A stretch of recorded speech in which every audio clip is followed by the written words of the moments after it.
Joining us now is Douglas Paal. He is Vice President for Studies at the Carnegie Endowment for International Peace, where he directs the Asia program. Sir, thank you so much for joining us.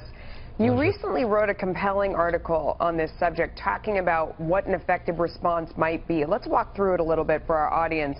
The first thing that you said was to reintroduce weapons to the area. What did you mean by that?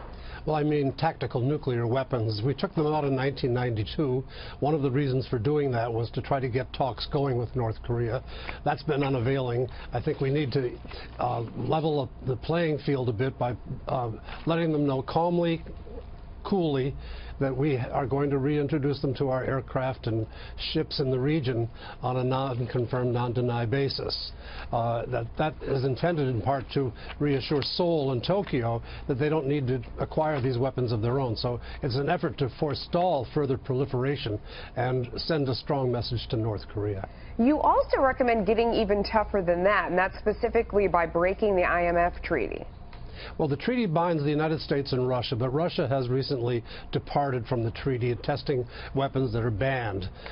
Meanwhile, China and North Korea are building missiles that are in that category, for which we do not have an effective response in the region.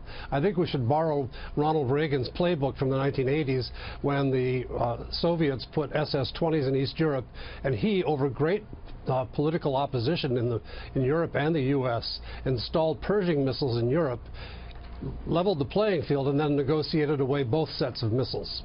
Yeah, and then not only that, beyond that even, you talk about beefing up defenses, more THAAD missile systems, and in fact, Lockheed is reporting that they're getting a lot of calls about those very things.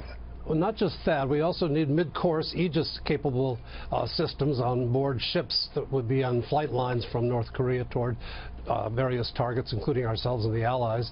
We also need to beef up our national missile defense up in Fort Greely, Alaska, and Vandenberg Air Force Base in California.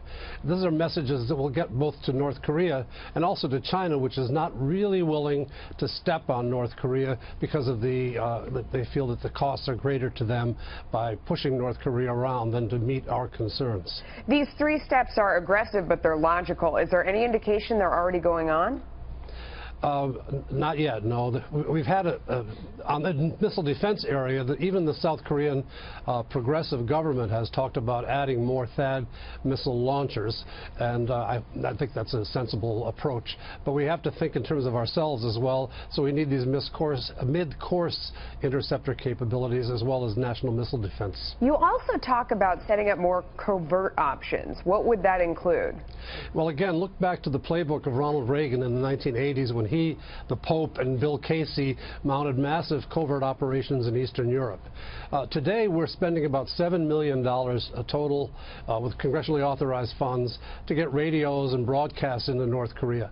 I think we need to step that effort up. Now, North Korea is not Eastern Europe in the 1980s. I don't want to go down that path.